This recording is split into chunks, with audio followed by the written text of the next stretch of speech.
Picture this. The first light of dawn breaks over a misty English meadow somewhere in the early 1300s. A figure moves silently through the dew-soaked grass, their hands brushing against leaves heavy with morning moisture. This is an herbalist, a keeper of ancient botanical secrets in an age where modern medicine is still centuries away. With no hospitals, no antibiotics, and no understanding of germs, people turn to these plant experts for healing. But here's the question that haunts historians and health enthusiasts alike. In a time when life was fragile and often short, what could these herbalists actually cure? Some of their remedies were astonishingly effective, even by today's standards. They eased fevers, soothed pain, and treated wounds using nothing more than leaves, roots, and flowers gathered by hand. Yet lurking in that same knowledge was danger remedies that could poison instead of heal, or rituals that relied more on superstition than science. This was a world where the line between life-saving elixir and deadly potion was razor thin, shaped by trial, error, and faith in nature's hidden powers. Today, we're stepping back into that mysterious world. We'll walk alongside those dawn gatherers, explore the handwritten manuscripts that preserve their wisdom, and uncover the astonishing truth about medieval medicine. How much of their knowledge was genius intuition, and how much was guesswork shrouded in mystery? What can these ancient practices teach us about resilience, healing, and the timeless human quest to overcome suffering?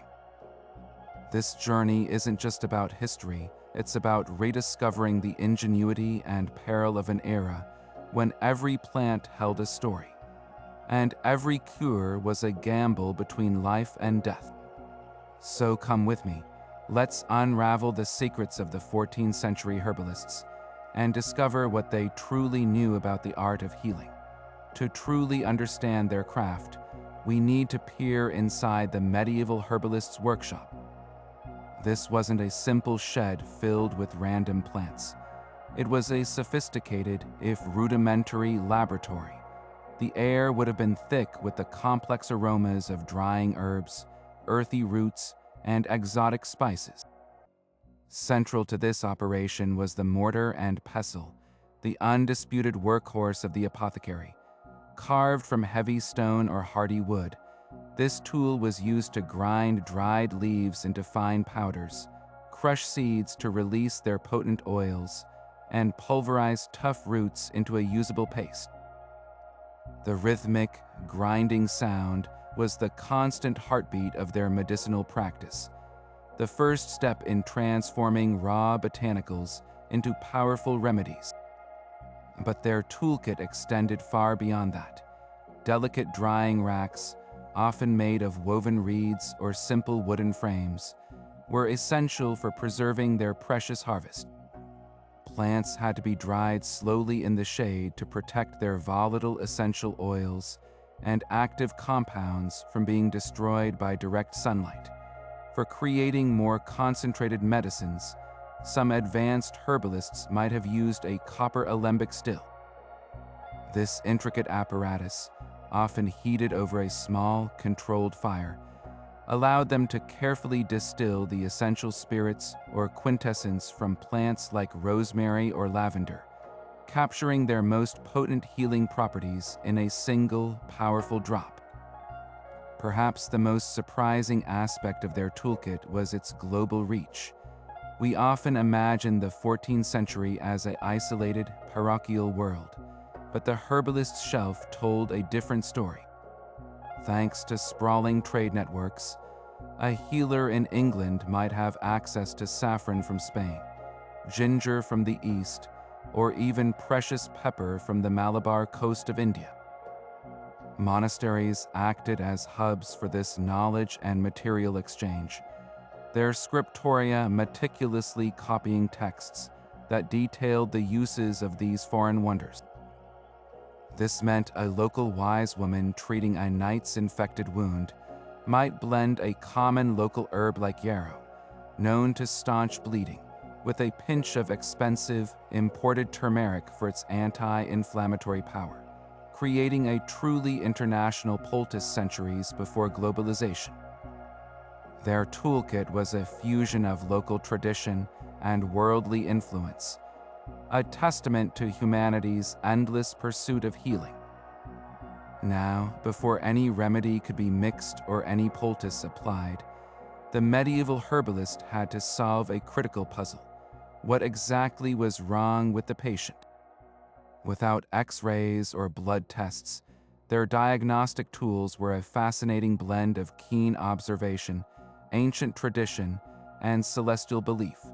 The most crucial and common of these tools was uroscopy, the examination of urine. A patient would provide a sample in a specially shaped flask called a matula, and the healer would spend considerable time scrutinizing it.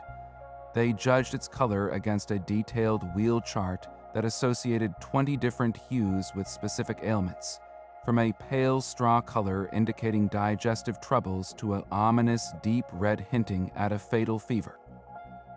They would note its consistency, its clarity, and even its sediment, believing the urine held a mirror to the body's inner workings and imbalances. This was not mere superstition. There was a grain of observational science here, as the color and clarity of urine can indeed provide clues about hydration and certain infections, though they attributed the causes to humoral imbalance rather than bacteria. The healer's touch was also a vital instrument. They practiced sphygmology, the reading of the pulse, placing their fingers on the patient's wrist to feel its strength, speed, and rhythm. A pulse that was too quick and strong might suggest an overabundance of blood and a fiery temperament, requiring cooling herbs like violet or lettuce. A pulse that was slow and weak could point to a preponderance of the cold, melancholic humor, needing a stimulant like ginger or pepper to warm the body from within. This practice required immense sensitivity and experience, a physical connection between the healer and the ill that went beyond mere symptom checking. But the diagnosis didn't end with the patient's body. The herbalist would then look far beyond it, to the heavens themselves. Medicine and astrology were inextricably linked. Every plant and every part of the body was thought to be governed by a specific planet or zodiac sign.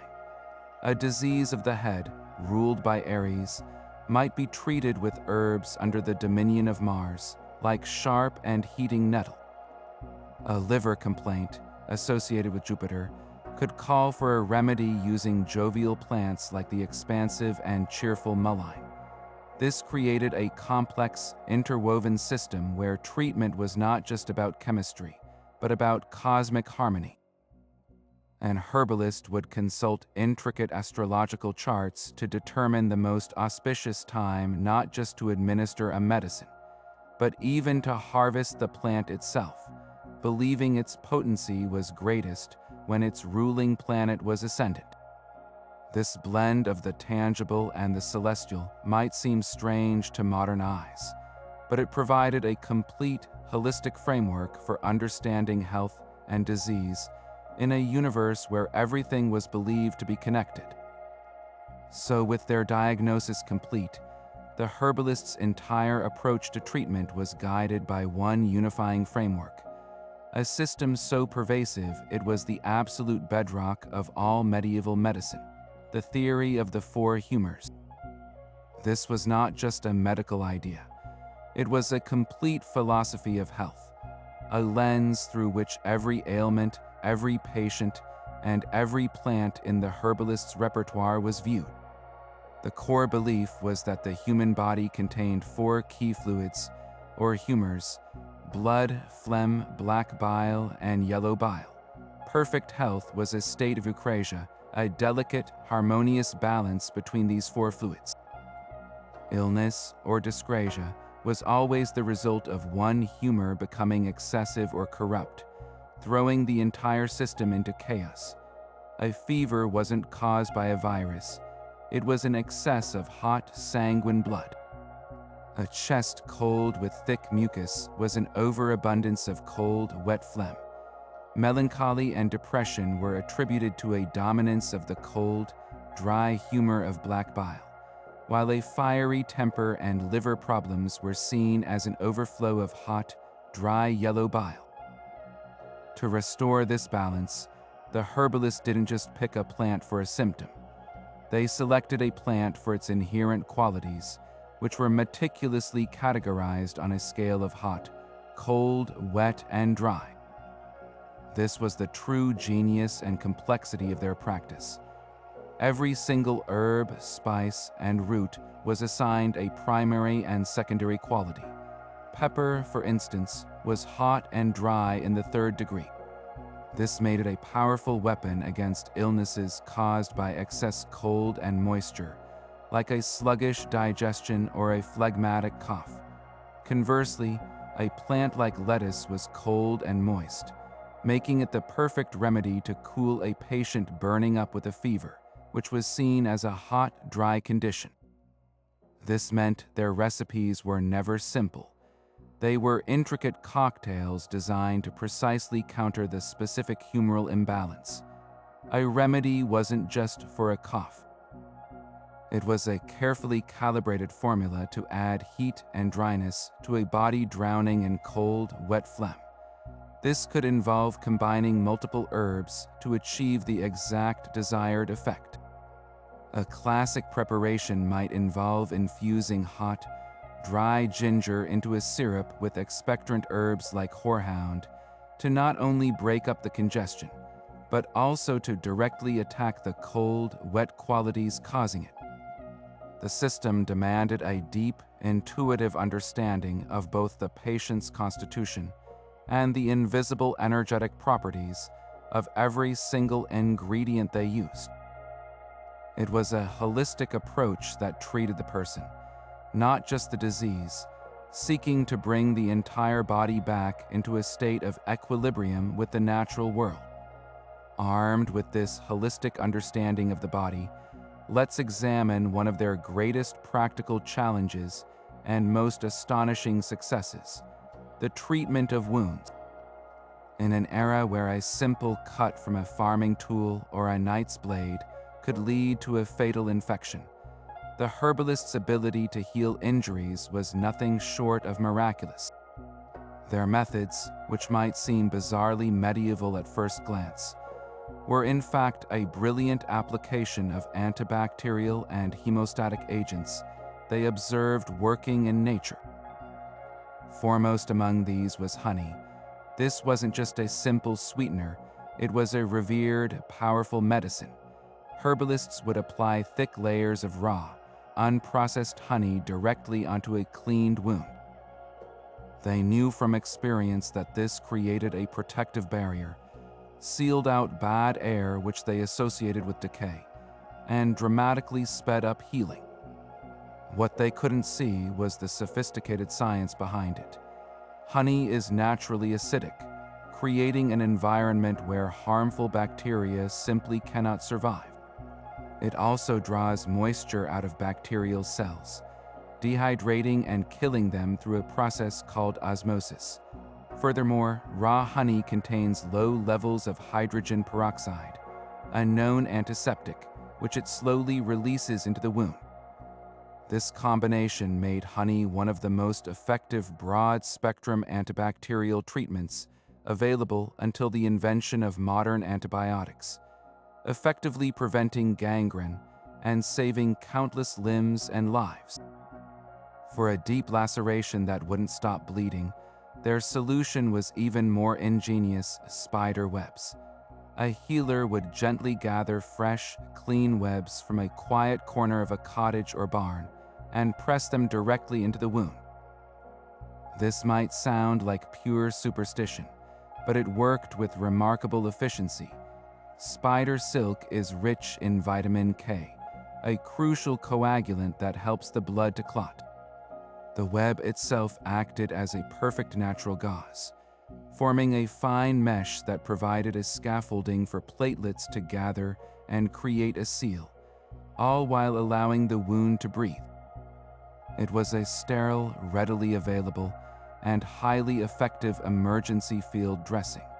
Beyond these special agents, their everyday herb garden was a pharmacy for trauma. Two plants were absolute staples: yarrow and plantain. Yarrow, with its feathery leaves and clusters of white flowers, was known as soldier's woundwort or staunchweed for a very good reason. Its leaves contain a high concentration of a compound called achilline, named after the mythical warrior Achilles, who was said to have used it on his men. This alkaloid is a powerful vasoconstrictor, meaning it causes blood vessels to narrow, significantly reducing blood flow to the area and allowing clots to form more easily. Herbalists would chew the fresh leaves into a poultice or crush them with a mortar and pestle to release the juices before packing it into a wound. Then there was the humble plantain, the broad-leafed weed that grows effortlessly along footpaths and in disturbed earth. Its use was a classic example of the doctrine of signatures, the belief that a plant's appearance hinted at its healing purpose. The plantain leaf, with its prominent parallel veins, was thought to resemble the sinews of the body, marking it as a remedy for injuries. In practice, they were absolutely correct. A fresh plantain leaf, bruised and applied to a cut, bee sting, or bruise, provides immediate relief. We now know this is due to its high content of allantoin, a compound that promotes the growth of new tissue and speeds cellular regeneration, and aucubin, a glycoside with proven anti-inflammatory and antibacterial properties. It drew out impurities, reduced swelling, and actively encouraged the skin to knit itself back together. These remedies were not guesswork. They were the result of centuries of careful observation, experimentation, and passed down knowledge. The medieval herbalist, operating without a microscope, had empirically discovered some of nature's most potent healing mechanisms and deployed them in a life-or-death battle against infection, achieving results that would not be scientifically understood for hundreds of years. Moving from the external battlefield of wounds to the internal struggle for breath, the medieval herbalist faced a different kind of enemy. Respiratory ailments were a constant, pervasive threat in the damp, smoky, and often crowded living conditions of the 14th century. A simple winter chill could rapidly descend into a racking cough, a case of bronchitis, or the dreaded consumption, a wasting disease we now know as tuberculosis. Against these invisible foes, the herbalist deployed a sophisticated array of plants specifically chosen for their abilities to soothe irritated membranes, loosen stubborn congestion, and support the body's own efforts to heal. One of the most trusted soldiers in this fight was horehound, a plant with wrinkled, gray-green leaves and an intensely bitter taste. This bitterness was not a drawback. It was the very source of its power, believed to stimulate the body's healing response. Herbalists primarily used it as a potent expectorant, crafting it into thick, sugary syrups or lozenges. When ingested, horehound works by irritating the stomach lining, which triggers a reflex that increases the production of fluid in the bronchial tubes. This paradoxical action actually helps to thin out thick, sticky mucus, making it far easier for a suffering patient to cough it up and clear their lungs. For someone drowning in their own phlegm, a dose of horehound syrup could provide the crucial relief needed to breathe freely again, even if it didn't address the root cause of the infection. For infections that settled deeper, turning a cough into a painful, chest-rattling affair, thyme was the remedy of choice. This humble garden herb was recognized for its powerful antiseptic qualities, long before anyone understood the concept of germs.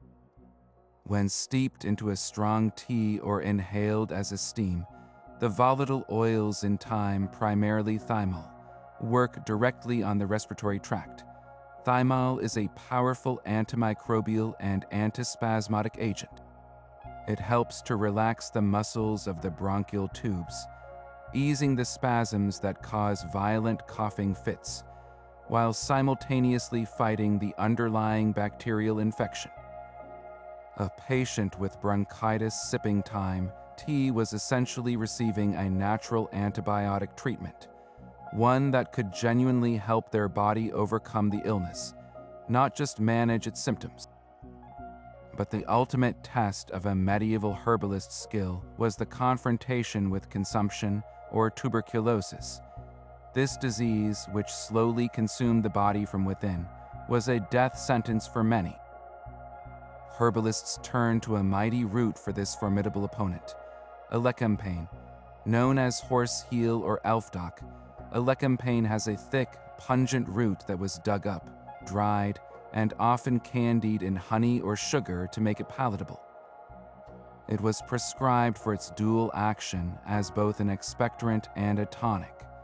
It helped to vigorously expel the difficult phlegm characteristic of TB, but more importantly, it was believed to strengthen the entire respiratory system and fortify the patient's vitality against the wasting effects of the disease.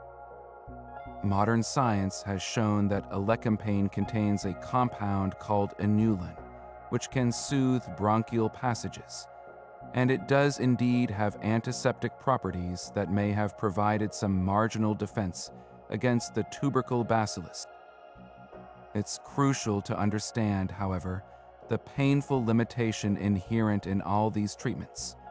While herbs like thyme and elecampane possessed genuine antimicrobial properties, they were simply not potent enough to eradicate a systemic infection like tuberculosis. For most respiratory diseases, the herbalist's goal was humane and practical management. They sought to make the patient comfortable, to ease the terrifying struggle for air, and to support the body's constitution in the hope that its natural defenses would eventually prevail. Their interventions provided crucial symptomatic relief that could mean the difference between a fitful night of sleep and a sleepless one of suffering, between having the strength to fight another day and succumbing to exhaustion. In the face of diseases they could not comprehend, they offered comfort, care, and the best wisdom nature had to offer. Yet for all their skill in treating wounds and respiratory ills, perhaps the most common complaints brought to a medieval herbalist originated not from battle or bad air, but from the daily struggle for nourishment. In a world without food safety standards, reliable sanitation, or clean water, digestive disorders were a constant, grinding reality of life. From the nobleman suffering from a rich feast to the peasant weakened by spoiled grain, everyone eventually needed help settling a troubled stomach. Here, the herbalist's role was as much about preventative maintenance as it was about emergency cure, relying on a sophisticated understanding of plants that could soothe, strengthen, and sterilize the gut. For the everyday discomfort of indigestion, bloating, or a simple stomachache, their first line of defense was a comforting duo we still reach for today: mint and chamomile. Peppermint, with its bright, cooling sensation, was recognized for its ability to calm spasms in the digestive tract. A warm tea made from its leaves would relax the muscles of the stomach and intestines, allowing trapped gas to pass and easing the cramping pain that came with it. They understood it as a cooling herb, perfect for balancing the excess heat and dryness they associated with rich, hard-to-digest foods. Chamomile, the gentle daisy-like flower, was the ultimate soothing tonic. Brewed into a mild infusion, it worked as a carminative, easing inflammation in the gut lining and helping to settle nervous stomachs. Its gentle sedative properties also calmed the patient, addressing the anxiety that often accompanied physical discomfort. These weren't just folk remedies. Modern science confirms that both plants contain volatile oils like menthol and bisabolol that have proven antispasmodic and anti-inflammatory effects on the digestive system. But the medieval world also harbored far more dangerous threats than simple indigestion. Outbreaks of dysentery, known then as the bloody flux, could sweep through villages and armies with devastating effect, causing severe dehydration, crippling pain, and often death from fluid loss. Against this brutal enemy, herbalists turned to a much stronger class of remedies, powerful astringents. These were plants whose primary effect was to contract and tighten living tissue, effectively creating a protective seal over irritated membranes. The most common of these was blackberry, not the fruit, but the root and leaves of the bramble itself. They would boil these parts into a strong, intensely bitter tea. The patient would drink this not to flush the system, but to do the exact opposite, to halt the debilitating diarrhea. The genius of this treatment lay in the plant's high concentration of tannins. These compounds bind to proteins in the inflamed intestinal lining, forming a protective layer that reduces secretion and inflammation, giving the gut a chance to heal itself. In a time of desperate fluid loss, this astringent action could be life-saving, slowing the disease enough for the body to recover. For an even more potent astringent, they used oak bark. Harvested from the mighty English oak, the bark was stripped, dried, and ground into a powder to be steeped into a powerfully strong decoction. This medicine was so effective at stopping bleeding and discharge that it was used for everything from dysentery and hemorrhoids to gargling for sore throats and washing infected wounds. The reason, again, was its extraordinarily high tannin content. We now know these tannins have mild antibacterial properties, which means an oak bark treatment for dysentery wasn't just plugging a leak. It was also subtly attacking some of the pathogenic bacteria causing the infection in the first place. This combination of physiological and antimicrobial action made it one of the most important and effective medicines in their entire arsenal for dealing with internal crises.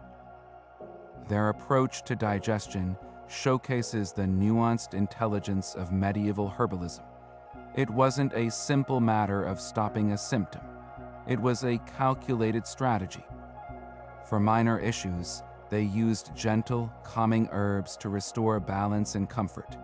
For severe, life-threatening fluid loss, they deployed powerful astringents to protect the body and give it a fighting chance. They observed that certain plants could dry and bind tissues, and they applied that knowledge with precision, providing effective relief for one of the most common and dangerous categories of medieval illness. Yet for all their success with wounds and fevers, one of the most profound human sufferings the medieval herbalist sought to alleviate was pain. In an era devoid of anesthesia, where even a simple tooth extraction or setting a broken bone was an agonizing ordeal, their ability to dull the senses and grant respite from suffering was a form of magic. Their most potent tools in this fight were a trio of powerful, dangerous plants that demanded the utmost respect. For the line between a healing dose and a fatal one was perilously thin. Foremost among these natural analgesics was the opium poppy. Medieval herbalists were well acquainted with its beautiful, delicate flowers and the swollen seed pods that followed. They would carefully score these pods to collect the thick, milky latex that oozed out the raw form of opium. This substance was their closest equivalent to modern surgical anesthesia. It was administered in pain-relieving drinks, often mixed with wine, for patients undergoing traumatic procedures, for women in difficult childbirth, or for those suffering the relentless pain of terminal illnesses like cancer. They knew it induced a deep, dreamless sleep and could make a patient insensible to the surgeon's knife. What they couldn't have known is that the latex contained morphine and codeine, alkaloids that bind directly to the opioid receptors in our brain and spinal cord, effectively blocking the transmission of pain signals. Its power was undeniable, but so was its peril. Dosage was judged purely by experience and observation, and an error could easily lead to a permanently deepening sleep from which there was no awakening. For more common, chronic aches like headaches, joint pain, and inflammation, they turned to a far safer, though still potent, remedy: willow bark. Patients complaining of a throbbing head or rheumatic stiffness would be given a bitter tea made from the inner bark of the willow tree. The connection was likely made through the doctrine of signatures. Willows thrive in damp, cold, boggy ground, and so it was reasoned that a plant that could live in such conditions without suffering must possess the ability to drive out damp, cold humors from the human body. The tea provided genuine, noticeable relief. We now know that willow bark is rich in a compound called salicin. When ingested, our bodies convert salicin into salicylic acid, the direct chemical precursor to acetylsalicylic acid, which we know today as aspirin. It effectively reduces the body's production of inflammatory prostaglandins, easing pain and reducing fever. It was a cornerstone of their practice for managing daily discomfort, a natural aspirin tree growing along every riverbank. But perhaps the most terrifyingly precise tool in their pain-killing arsenal was reserved for the specific, searing agony of a toothache: henbane. A member of the deadly nightshade family, every part of the henbane plant is highly toxic. Yet herbalists had developed a remarkably clever and localized method for its use. They would take the small, black seeds of the henbane plant and toss them onto the embers of a fire. The seeds wouldn't burn. Instead, they would smolder and release thick narcotic smoke. The suffering patient would then lean over this smoke, opening their mouth directly above it and inhaling deeply, allowing the fumes to wash over the painful tooth and gum. The active compounds in the smoke, primarily scopolamine and hyoscyamine, are potent anticholinergics. They work by blocking the neurotransmitter acetylcholine, which not only produces sedation and hallucinations, but also effectively numbs the nerve endings in the gums. This localized exposure provided targeted, short-term numbness that could make the dreaded extraction by the barber surgeon marginally more bearable. The risk, of course, was immense. Inhaling too much of the smoke could lead to delirium, respiratory paralysis, or death. It was a desperate remedy for a desperate situation, a calculated gamble with a deadly plant to trade one type of suffering for another. This delicate dance with danger defines the medieval approach to pain management. They possessed an empirical, hard-won understanding of some of nature's most powerful chemistry. They knew how to harness these plants to grant the incredible mercy of painlessness, but they also lived with the constant knowledge that these same tools could bring death as easily as relief. It was the ultimate expression of their art, a profound respect for nature's dual capacity for both healing and harm, and the solemn responsibility that came with wielding it. Beyond the pain of internal ailments, the medieval herbalist's expertise extended to the body's most visible frontier, the skin. In an age of coarse woolen garments, manual labor, and limited bathing, conditions like eczema, psoriasis, and stubborn infections were a constant source of daily misery. Without the soothing creams of modern pharmacy, healers turned to a vibrant garden flower and the very earth itself to provide comfort and healing for irritated, broken skin. Their most cherished remedy for these external afflictions was the brilliant marigold or calendula. This sunny flower, with its cheerful orange and yellow petals, was far more than a simple decoration. Herbalists would carefully harvest the flower heads and infuse them into oils or pound them into vibrant salves. When applied to inflamed skin, whether from a rash, a wound, or a burn, this calendula preparation worked wonders. They observed it could reduce swelling, ease redness, and seemed to encourage cuts to close cleanly. We now understand this is due to the flower's rich concentration of flavonoids and triterpenoids, compounds with powerful anti-inflammatory and mild antimicrobial properties. It was a gentle yet effective treatment that could calm the fiery irritation of eczema and soothe the scaling discomfort of psoriasis, offering a much-needed reprieve from the relentless itch. For more acute trauma to the skin, particularly burns from cooking fires or accidents with lanterns, the herbalist might deploy a more exotic weapon if they were fortunate enough to have access to it: aloe vera. While not native to Northern Europe, this succulent plant was known through trade with the Mediterranean and the East. Its prized, gelatinous inner leaf was recognized as a miraculous coolant for burns. A healer would split a thick leaf open and apply the clear, soothing gel directly onto the burned skin. The immediate relief it provided was likely seen as magical, a rapid drawing out of the fire's intense heat from the flesh. This cooling, moisturizing effect is thanks to aloe's polysaccharides and glycoproteins, which form a protective barrier over the wound, reduce inflammation, and promote tissue repair. Its use demonstrates the reach of medieval medicinal knowledge, incorporating foreign botanicals that offered tangible, observable benefits, even if their mechanism was a complete mystery.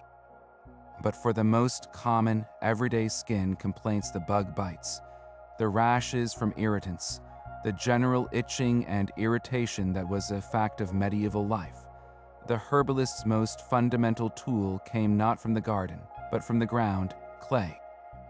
The application of cool, wet clay poultices was a universal practice. Different types of clay, dug from riverbanks or specific deposits, were valued for their unique qualities. A fine, cool clay mixed with water, or sometimes with herbal infusions like mint or plantain, would be spread thickly over an irritated area. As it dried, it provided a profound sensation of relief. This was a brilliant application of simple physics and chemistry. The clay acted as a drawing agent, pulling heat and impurities from the skin through osmosis. Its drying action also helped to absorb any weeping discharge from infections or blisters, while the physical barrier protected the area from further irritation and from the patient's own scratching. In a time without antihistamine creams, this earthy, primal remedy was one of the most effective ways to break the cycle of itch and inflammation, providing a moment of pure, simple comfort in a challenging world. Now we turn to a domain where the medieval herbalist's role was not just healer, but lifeline, confidante, and vital support system, the realm of women's health and childbirth. In an age where childbirth was the most dangerous event in a woman's life, and where discussions of female anatomy and cycles were shrouded in silence and superstition, the knowledge held by these healers, often women themselves, was a closely guarded, essential body of wisdom. Their treatments addressed the entire female experience, from the monthly cycles that governed life to the perilous miracle of bringing new life into the world. For the common yet deeply disruptive discomforts of the menstrual cycle, one berry was paramount. Chasteberry, the fruit of the chaste tree, was the cornerstone remedy for a host of female complaints. Women suffering from irregular cycles, severe cramping, or the heavy bleeding that could lead to dangerous anemia, would be given a tincture or tea made from these small, dark berries. The herbalists observed that it had a remarkable normalizing effect. It could seemingly regulate a wayward cycle and ease the painful spasms of the womb. They understood this through their humoral framework, classifying it as a drying herb that could counteract the excess moisture and cold they associated with these conditions. We now know that chasteberry works on the pituitary gland, gently influencing the complex balance of progesterone and estrogen in the body. It doesn't add hormones, but rather helps the body find its own equilibrium, making it a profoundly sophisticated remedy for hormonal imbalance that is still widely used in herbal medicine today. But the herbalist's most critical and terrifying duty was attending the laboring mother. With no hospitals or emergency cesareans, a stalled labor could mean death for both mother and child. In these desperate hours, they turned to one of their most potent and dangerous allies, blue cohosh. This North American plant, whose use was exchanged through traditional networks, was their ultimate tool to initiate and strengthen uterine contractions. A careful, measured dose of a tincture made from its knobby root could stimulate the muscles of the womb, helping to establish a productive rhythm in a sluggish labor or renew powerful contractions that had faded. This was not a gentle medicine. It was a powerful oxytocic, a substance that directly triggers labor. The stakes could not have been higher. Too small a dose would be ineffective, leaving mother and baby in peril. Too large a dose, however, could cause contractions so violent and sustained that they risked tearing the uterus or suffocating the baby. Administering blue cohosh required immense courage, experience, and an intuitive understanding of the precise moment such a powerful intervention was necessary. It was the absolute edge of their practice, a calculated risk with 2 lives hanging in the balance.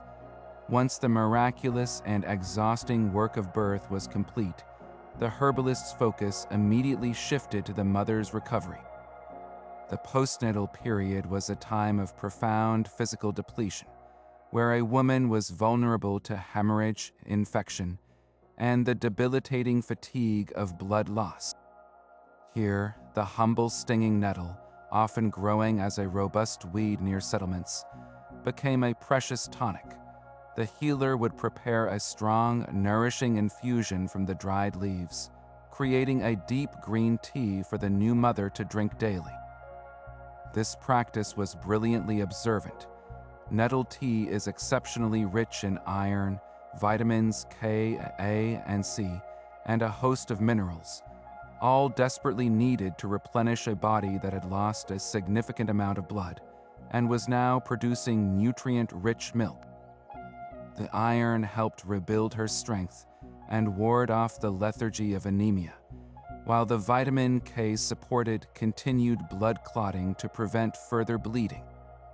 Furthermore, they noted that this same nourishing tea seemed to robustly support and increase the mother's milk supply, ensuring her newborn would thrive. It was a holistic, nutritive medicine that addressed the root cause of postpartum weakness by flooding the body with the very building blocks it needed to heal itself, showcasing a deep understanding of nourishment as the foundation of recovery. While the physical ailments of the body were treated with plants and poultices, the medieval herbalist confronted an even more enigmatic frontier, the suffering of the mind. In the 14th century, conditions we now recognize as depression, anxiety, and insomnia were understood through the humoral lens as an overwhelming dominance of black bile, the cold and dry humor that caused melancholia. This wasn't just seen as a simple sadness.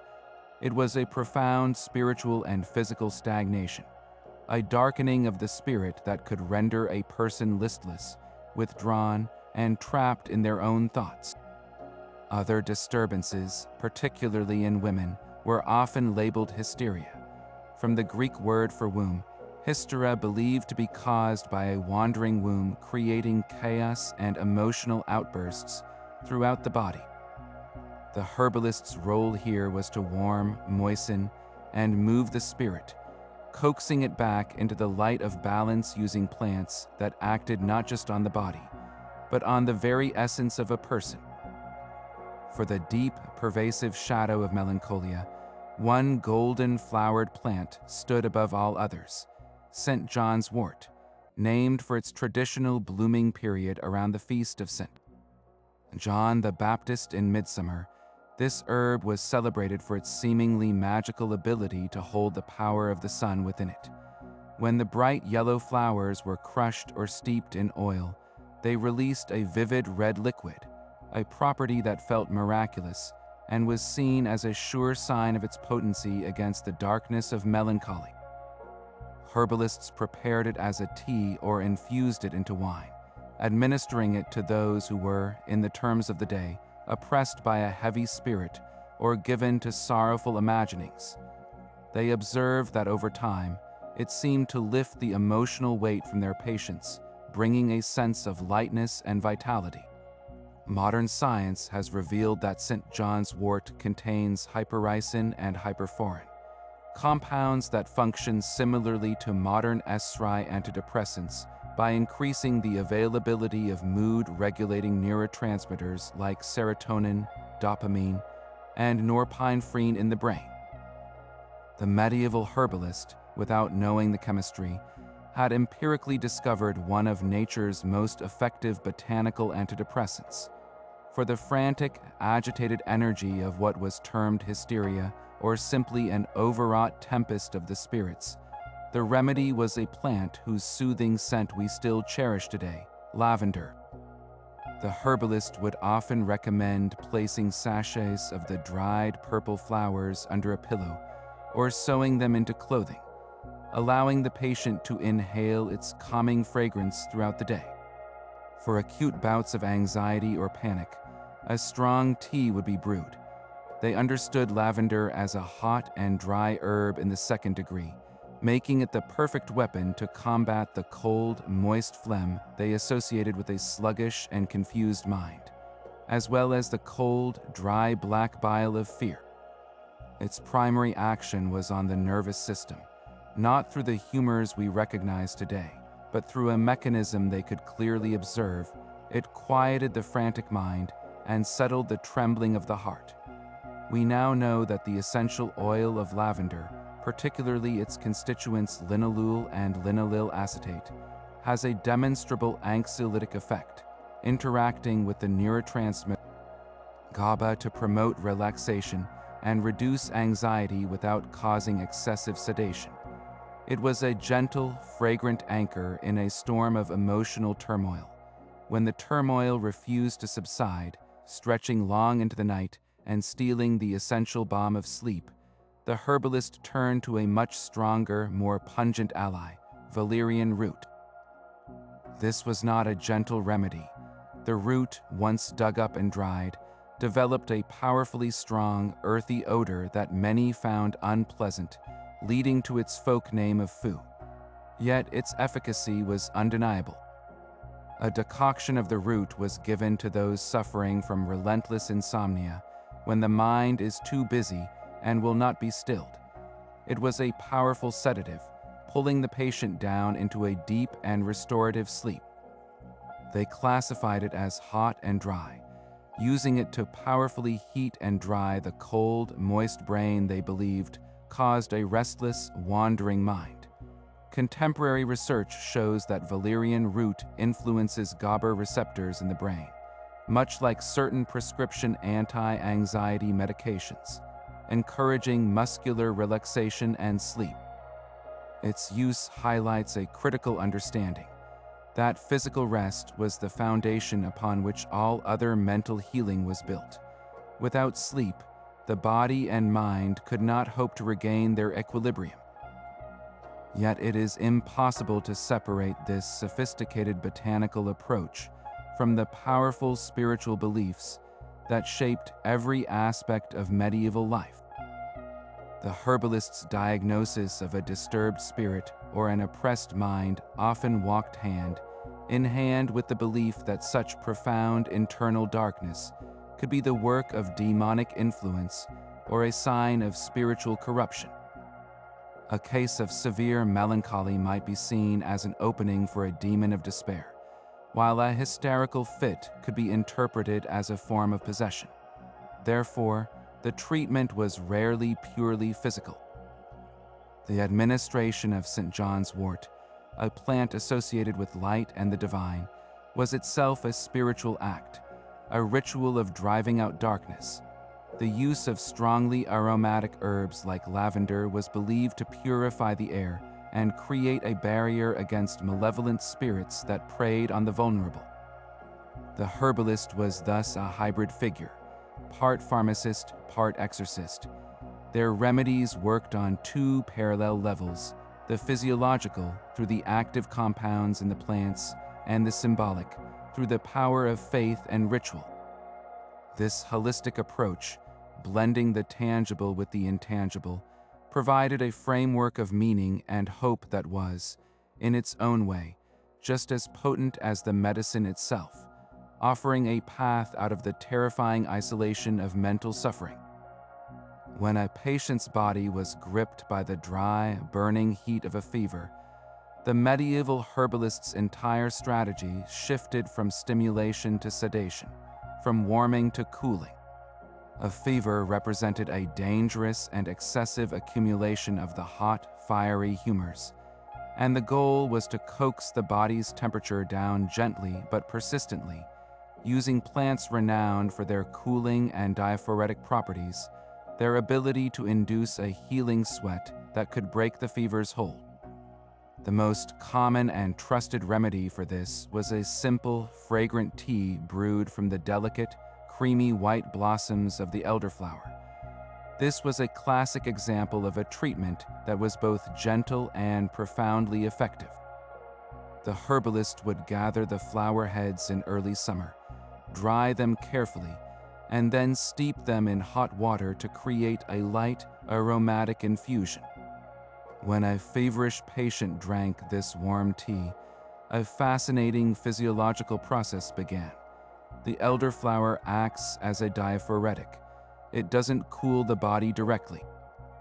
Instead, it encourages the body's own cooling system to engage fully by stimulating perspiration. As the patient began to sweat gently, the evaporation of that moisture from the skin's surface would draw the excessive heat out of the body, safely and naturally reducing the core temperature. Beyond this, elderflower is also rich in flavonoids and essential oils that support the immune response, making it a holistic treatment that addressed both the symptom and the body's underlying struggle. It was a safe, reliable, and soothing comfort for anyone, from a child with a summer chill to an elder racked with infection. For a more intense cooling sensation, often used for very high, raging fevers that came with a flushed face and a pounding headache, peppermint was the herb of choice. The herbalist would make a strong tea from the vibrant green leaves, and the moment the steaming liquid was sipped, the patient would feel a powerful, almost shocking wave of coolness. This sensation is thanks to menthol, the primary active compound in mint. Menthol doesn't actually lower body temperature. Rather, it tricks the brain's thermoreceptors into perceiving a cooling effect. For a patient burning up with fever, this psychological and sensory relief was immense, providing a crucial break from the torment of the heat.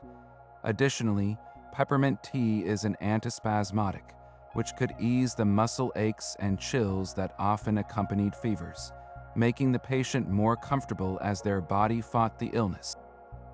It was a brilliant use of a plant's sensory impact to provide immediate, tangible relief. Alongside these internal remedies, the herbalist would also employ external applications. One common practice was to take the broad, cool leaves of the common plantain. briefly wilt them in warm water to make them pliable, and then lay them directly across the patient's forehead or the soles of their feet. While this might seem like a purely sympathetic magic applying a cool leaf to a hot head, there was a kernel of science at work. The moist, cool compress would provide temporary physical relief from the discomfort of the fever through simple conduction, much like a modern cold washcloth. Furthermore, the allantoin in the plantain leaf could have a minor soothing effect on the skin. It was a gesture of comfort and care, a physical attempt to draw the fire out of the patient. And then there was the plant whose very name declared its purpose, feverfew. This small, daisy-like herb with its cheerful white and yellow flowers was known in medieval Latin as febrifuga, literally fever driver. Its reputation was formidable. Herbalists would use the leaves, which have a strong, bitter, and somewhat unpleasant taste, to prepare a potent tincture or a tea specifically for stubborn, intermittent fevers, particularly those associated with malarial agues that would cause shaking chills and then intense heat. They believed its intensely bitter and dry qualities could overpower the corrupt, humid humors causing the fever.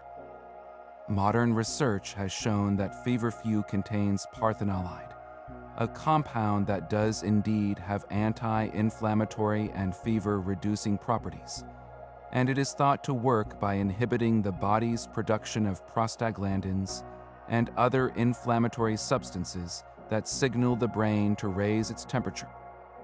Its effectiveness was likely real, if variable, and its use demonstrates how the naming of plants often directly reflected their most prized and observed medical function, serving as a living label for their purpose in the healer's garden.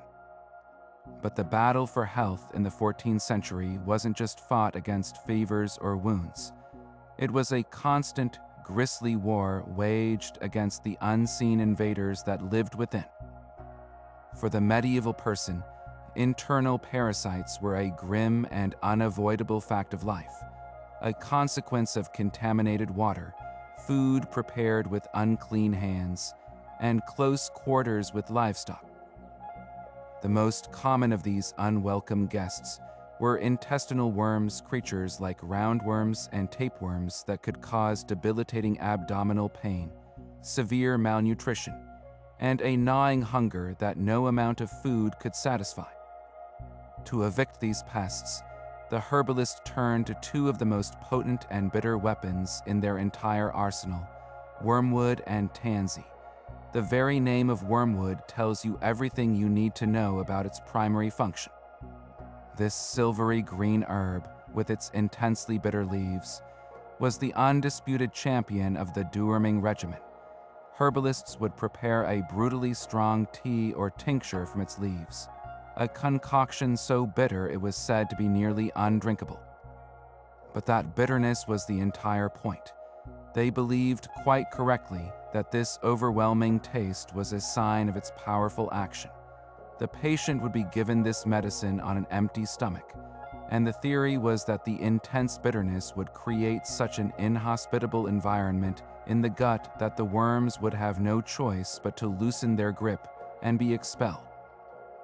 We now understand that wormwood contains a compound called santonin, which is a potent anthelmintic, a substance that actually paralyzes the worm's nervous systems, making it impossible for them to maintain their hold on the intestinal walls. It was a harsh, aggressive treatment, but for someone being slowly consumed from the inside, it was a necessary brutality. Alongside wormwood, they deployed the vibrant yellow button flowers of the tansy plant. Tansy was another fiercely bitter herb, also renowned for its ability to expel worms. It was often used in a similar way, brewed into a tea, but tansy had a secondary, equally important use that highlights the constant multi-front nature of this parasitic war. Its strong, camphor-like scent made it a powerful insect repellent. Families would scatter dried tansy on the floors of their homes, hang bunches of it in doorways, and even rub the fresh leaves on their skin to ward off the relentless fleas and lice that were another inescapable part of daily life. This practice was a practical response to a pervasive problem, creating a fragrant herbal barrier against the pests that could carry disease and cause maddening discomfort. For a more targeted attack on these external parasites, the go-to remedy was pennyroyal, a low-growing member of the mint family with a sharp, pungent aroma. This herb was the medieval equivalent of a bug bomb. A strong infusion of pennyroyal would be added to bathwater or used as a final rinse after washing, its potent odor effectively repelling fleas and lice. For a more concentrated approach, the dried plant would be burned like incense to fumigate a room, the smoky fumes driving insects from their hiding places in bedding and clothing. Herbalists understood its power, but they also understood its danger, especially for pregnant women, as pennyroyal is a powerful uterine stimulant. This dual knowledge of a plant's precise benefits and its specific perils was the hallmark of true expertise. These constant struggles against both internal and external invaders paint a vivid picture of a world where the human body was a contested territory, and the herbalist was the general who knew both how to fortify its defenses and how to ruthlessly expel its occupiers. Beyond the purview of most herbalists lay the most dreaded and visceral of all medieval medical procedures, the realm of dental care.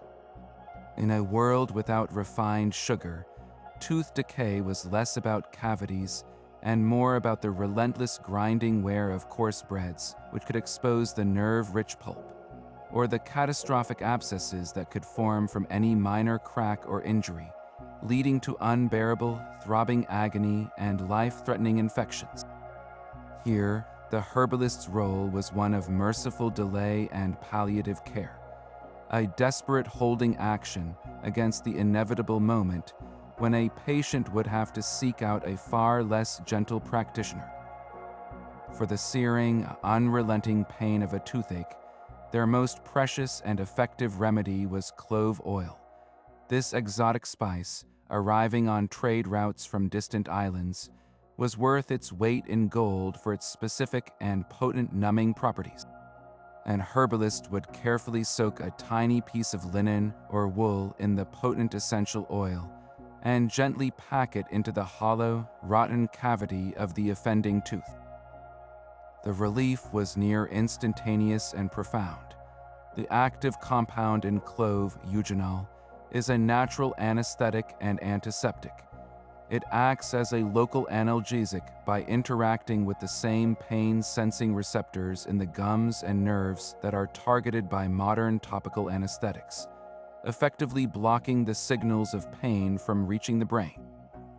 It couldn't cure the rotting tooth, but it could grant a precious, numbed respite from the torment, sometimes for hours at a time. For many, this small vial of oil was the only thing standing between them and the barber's terrifying tools. Alongside the battle against pain was the equally ancient struggle against the social stigma of bad breath, or fetor auris. In the close quarters of medieval life, this was more than a minor inconvenience. It could be a significant social handicap. The herbalist's solution was refreshingly straightforward and effective. Mint, chewing on fresh leaves of peppermint or spearmint, was the most common and immediate way to sweeten the breath. The volatile oils in mint, primarily menthol, provide that recognizable cooling sensation while simultaneously acting as a mild antibacterial agent, helping to temporarily reduce the odor-causing microbes in the mouth. For a more lasting effect, they might recommend a mouth rinse made from a strong infusion of rosemary or sage, both herbs known for their astringent and cleansing properties that could leave the mouth feeling tighter and cleaner.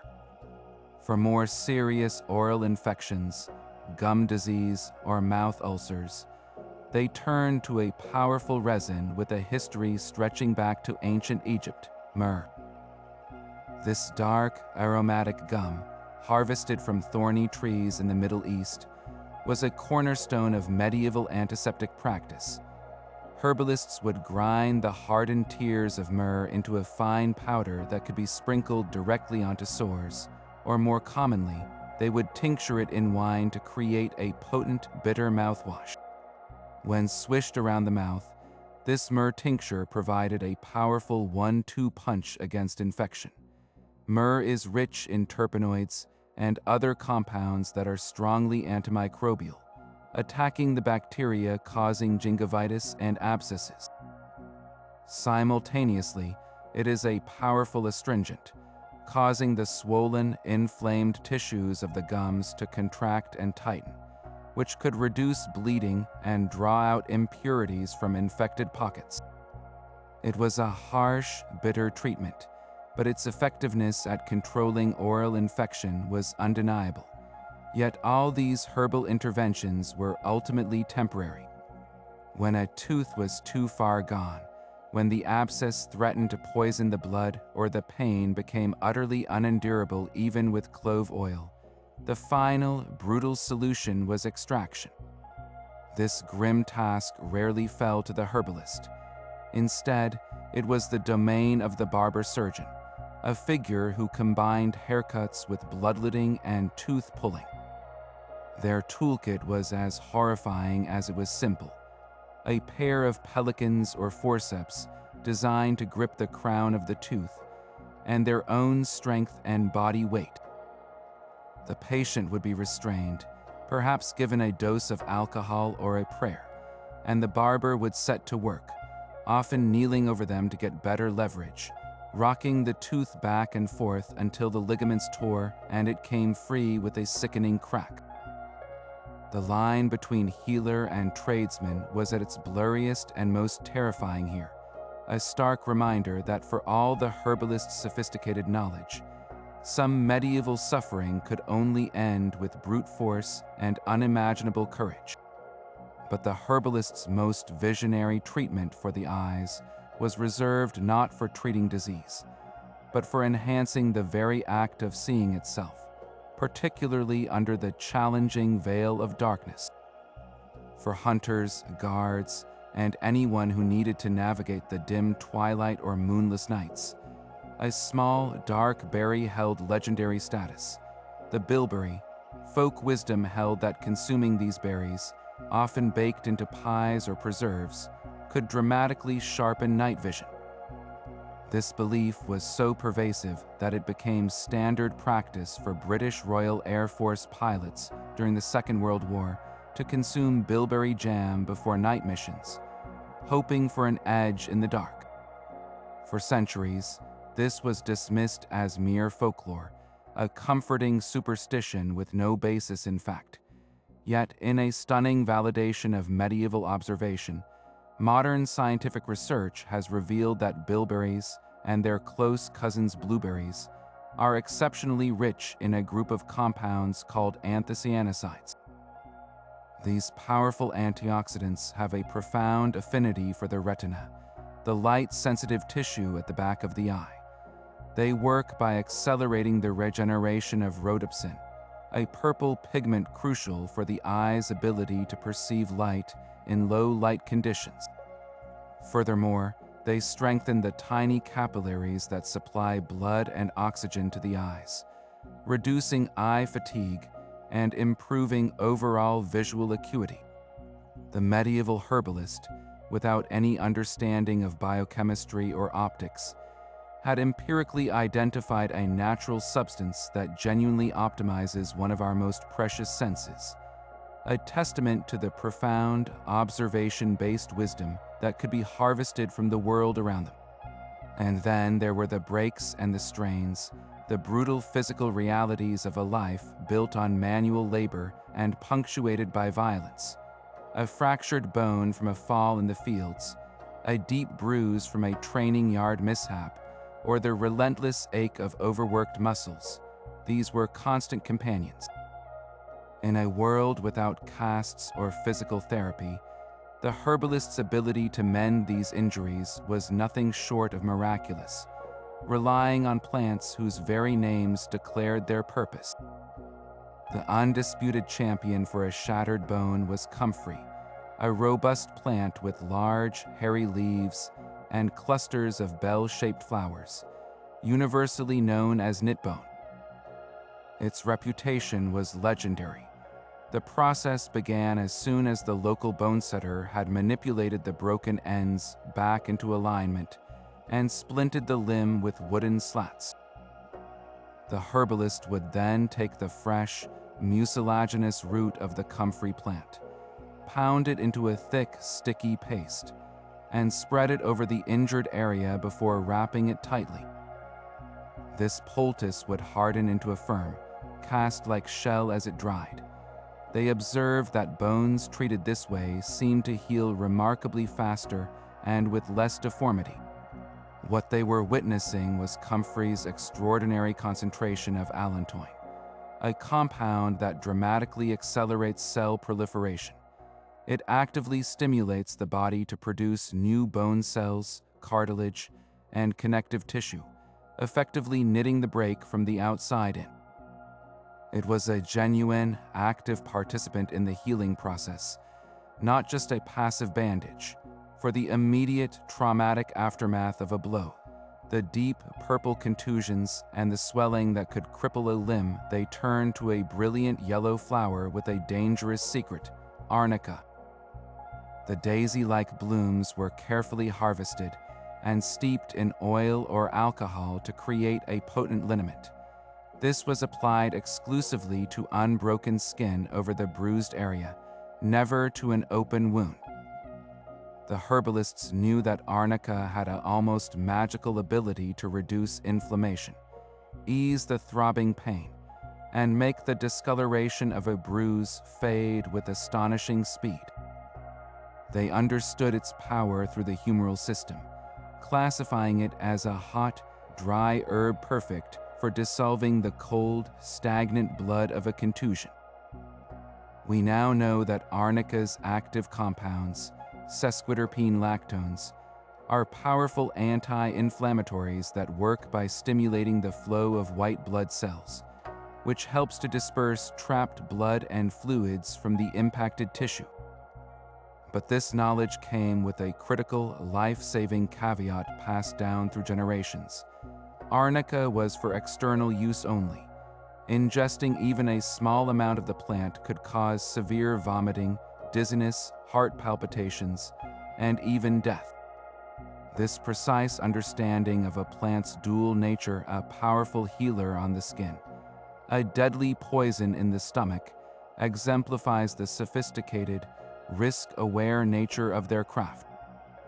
Beyond these specific remedies for acute trauma, the herbalist's workshop provided essential relief for the chronic, grinding aches that were the background music of medieval life.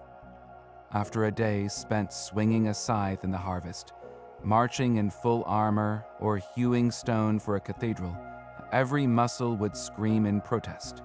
For this universal fatigue, they crafted soothing, penetrating liniments.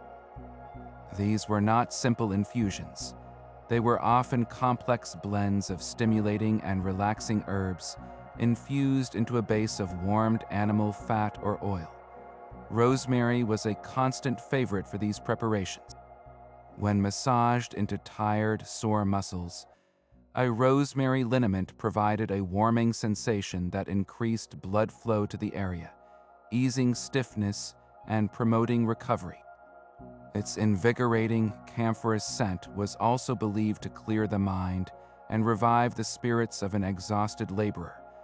Often, it was blended with the calming essence of lavender, creating a balanced liniment that both stimulated circulation and soothed the nervous system, addressing both the physical pain and the mental exhaustion that followed it. These preparations were a form of preventative medicine, a nightly ritual of care that kept the body functional and the workforce on its feet, day after grueling day. They represent the herbalist's role not just as a crisis manager, but as a vital supporter of daily resilience in an extraordinarily demanding world. Yet of all the herbs sought in this desperate hour, one plant stood above the rest as the ultimate talisman against the pestilence, angelica root. Its very name, from the Latin herba angelica meaning angelic herb, was believed to have been revealed by an angel in a dream as a cure for the plague. This majestic plant, with its towering hollow stem and large spreading flower heads, was considered the most powerful purifier of all. Herbalists would have patients chew on pieces of the dried root, wear it in pouches around their necks, or burn it like incense to fill a room with its sharp, cleansing smoke. They classified it as hot and dry in the third degree, making it the perfect weapon to combat the cold, wet corruption of the miasmatic air. This wasn't just superstition. We now know that angelica root contains a wealth of volatile oils and coumarins that do indeed have potent antimicrobial and antifungal properties. Inhaling its fumes or absorbing its compounds may have offered a genuine, though limited, defense against airborne pathogens. More importantly, it acted as a powerful expectorant and diaphoretic for those already afflicted, helping to break up lung congestion and induce the kind of sweating that could break a fever. In the face of an invisible, unstoppable horror, angelica root provided a tangible sense of action and control.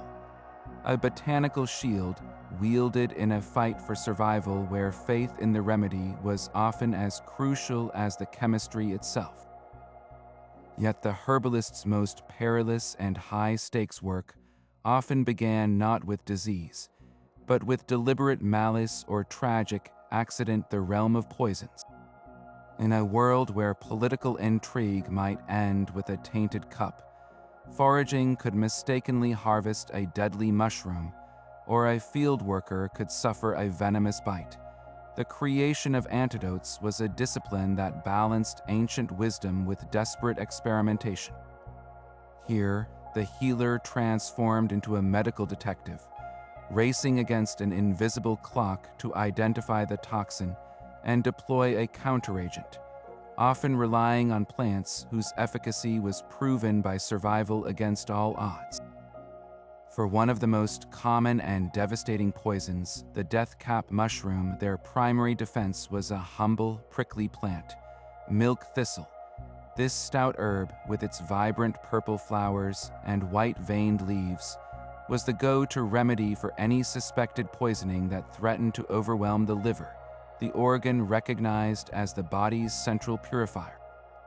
When a patient presented with the violent vomiting, cramping, and delirium characteristic of mushroom toxicity, the herbalist would grind the hard, dark seeds of the milk thistle into a fine powder and mix it with wine or water.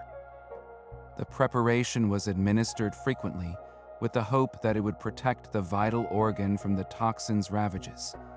They understood its function through the lens of humoral theory, classifying it as a bitter, dry herb that could fortify the liver against corrupting dampness and heat. Astoundingly, modern science has confirmed that milk thistle seeds contain a potent complex of flavonoids known collectively as silymarin. This compound acts as a remarkable hepatoprotective agent. It strengthens the outer membranes of liver cells, making it more difficult for toxins to penetrate, and it stimulates the organ's powerful regenerative capabilities, encouraging it to repair itself even under attack. Without knowing what a liver cell was, the medieval herbalist had identified a plant that could literally shield it from destruction.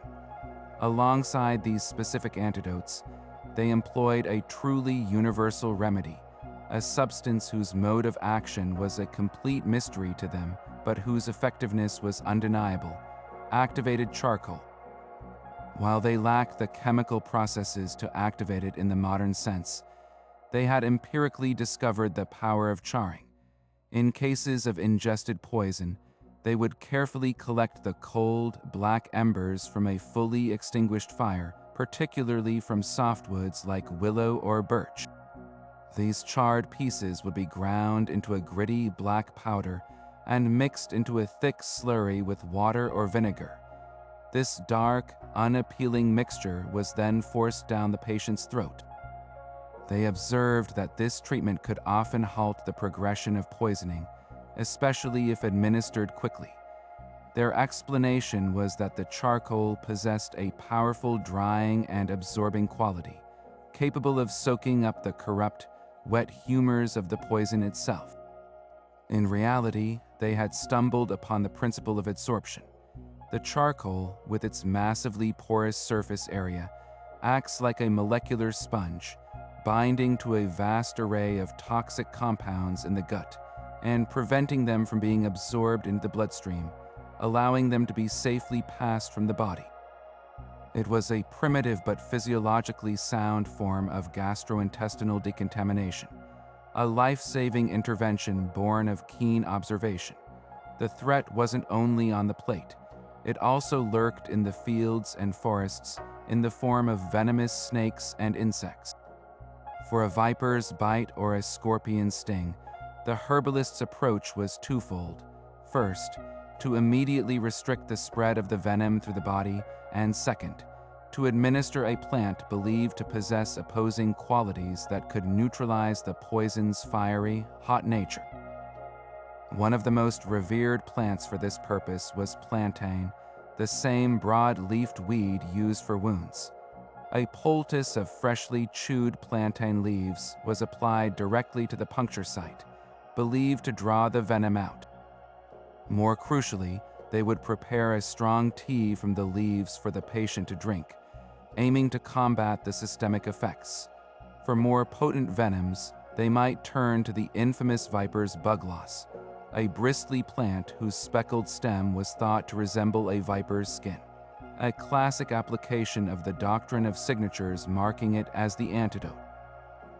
Its use was a direct attempt to turn the poison's own nature against it, using a plant that mimicked the serpent to cure its bite. While its efficacy against venom is questionable, viper's bugloss does have diuretic and sweat-inducing properties, which may have helped the body flush some toxins, and its application represents the deep medieval belief in a sympathetic balance within nature itself, where every poison held its corresponding cure. Now we venture into the most enigmatic and scandalous corner of the medieval herbalist's practice, a realm where medicine, magic, and desire became inextricably intertwined, the creation of love potions and aphrodisiacs. This was not merely about physical intimacy. It was about manipulating the most powerful and unpredictable of human forces, attraction, affection, and fertility, using plants believed to hold potent, almost supernatural powers over the human heart and body. For the herbalist, these requests required a deep knowledge of not just botany, but of human nature itself, often catering to the desperate, the hopeful, and the secretly ambitious who sought to bend fate to their will. The undisputed king of this amorous arsenal was a plant shrouded in such terrifying legend that most people would never dare harvest it themselves: the mandrake root. This peculiar plant, with its large leaves and a thick, often forked root that bears an uncanny resemblance to a human form, was the most coveted and feared ingredient in all of medieval magic. Its reputation was bolstered by a terrifying myth that when pulled from the ground, the mandrake would emit a piercing scream so awful it could kill anyone who heard it. Manuscripts illustrated the prescribed harvesting method with macabre detail. A herbalist would tie a starving dog to the base of the plant, then stand a safe distance away and tempt the animal with food, forcing it to pull the root from the earth and sacrifice itself to the lethal shriek. Once obtained, a small piece of this anthropomorphic root was believed to be an unparalleled talisman. Carried in a pouch or added to wine, it was promised to attract love, ensure virility, and guarantee fertility. Its power was thought to be so intense that it had to be handled with the utmost care and respect. A literal root of human-like form that could grant the deepest desires or bring about unimaginable calamity. For less perilous, more accessible support for sexual vitality and intimate connection, herbalists turned to a gentler ally, Damiana. This small, aromatic shrub, native to the Americas but finding its way into European practice through trade and exploration, was celebrated as a tonic for the spirit and the body. Its leaves were dried and brewed into a fragrant tea that was said to warm the body from within, easing anxiety and gently stoking the fires of passion. It was not seen as a coercive magic, but rather as a harmonizing agent, used to help couples overcome shyness, fatigue, or a simple lack of connection. They believed it worked by balancing the humors associated with the reproductive organs, warming a cold and sluggish nature, and moistening an overly dry and tense one. Modern studies suggest Damiana may act as a mild stimulant and mood enhancer, which could indeed help reduce inhibitions and increase sensation, giving a scientific hint as to why this particular herb earned its amorous reputation across so many different cultures.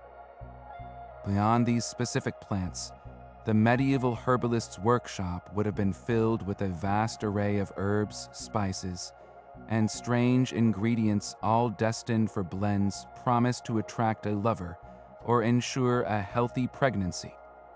These recipes were intricate and symbolic, often incorporating the doctrine of signatures.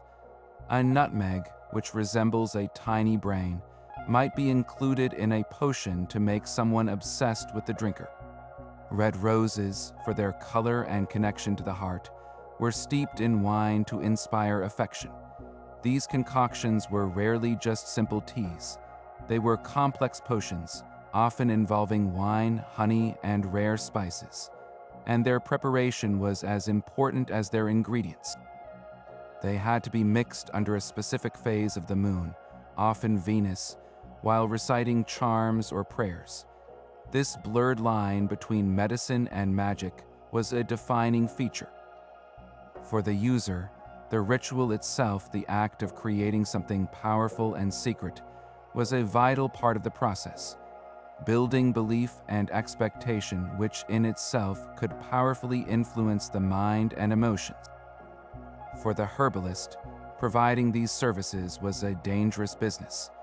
They walked a fine line between being a sought-after confidant and being accused of witchcraft for allegedly manipulating free will through demonic means. A successful match could bring a generous reward, but a failed potion or a jilted lover could easily lead to accusations of heresy or sorcery, making this the most lucrative and perilous branch of their entire practice. Even before a surgeon's blade ever touched the skin, the medieval herbalist's work was already underway in a critical, life-saving capacity.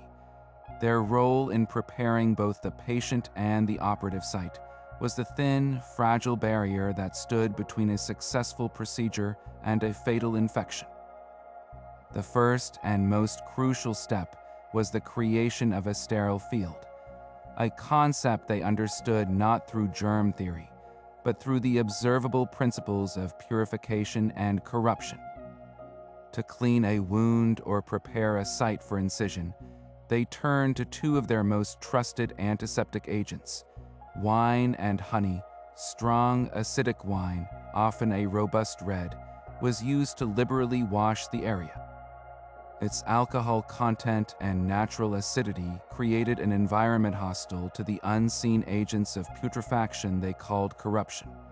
This was often followed by a thick application of raw honey, which would form a protective, antibacterial barrier over the area, sealing it from the corrupting influence of the air.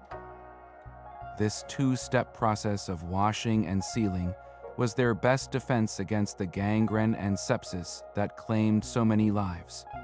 A protocol born of empirical success that modern science would later validate completely. When the procedure was to be a major one, the amputation of a gangrenous limb, the removal of an arrowhead, or the draining of a deep abscess, the herbalist faced their most harrowing responsibility, rendering the patient insensible to the unimaginable agony to come. This was the dark art of medieval anesthesia, and it was a terrifyingly imprecise science. The most common method was the preparation of a soporific sponge or a potent draught known as dwale. This was a complex and perilous cocktail, typically involving a base of strong wine or ale into which were steeped a handful of the most powerful botanicals known to them. The primary agent was almost always opium, harvested from the scored pods of the poppy, valued for its profound ability to induce a deep, painless sleep. To amplify this effect and further dampen the senses, they would add other potent narcotics. Henbane was a common addition, its toxic seeds contributing to a state of delirium and unconsciousness. But the most dangerous ingredient, used with extreme trepidation, was hemlock. This infamous plant, the very poison that killed the philosopher Socrates, was a double-edged sword of the highest order. In minute, carefully measured amounts, it could act as a powerful sedative and muscle relaxant, potentially preventing a patient from thrashing during a procedure. However, the margin for error was non-existent. A slight miscalculation in the strength of the infusion, or a simple variation in the potency of the hemlock leaves used, could easily tip the dosage from a sedative into a lethal paralytic, stopping the patient's breathing entirely. The administration of such a draught was the ultimate gamble. The herbalist and surgeon would watch anxiously as the patient drank, hoping for the slow, heavy breathing of a deep stupor, but forever fearing the sudden stillness of death. They worked without any monitoring, guided only by intuition and experience, in a high-stakes game where the price of failure was measured in a human life. Once the brutal work of the surgery was complete, the herbalist's focus shifted immediately to the arduous journey of recovery, a process they managed with a sophisticated understanding of postoperative care. Their primary goals were to prevent infection, manage pain, and encourage the wound to heal cleanly from the inside out.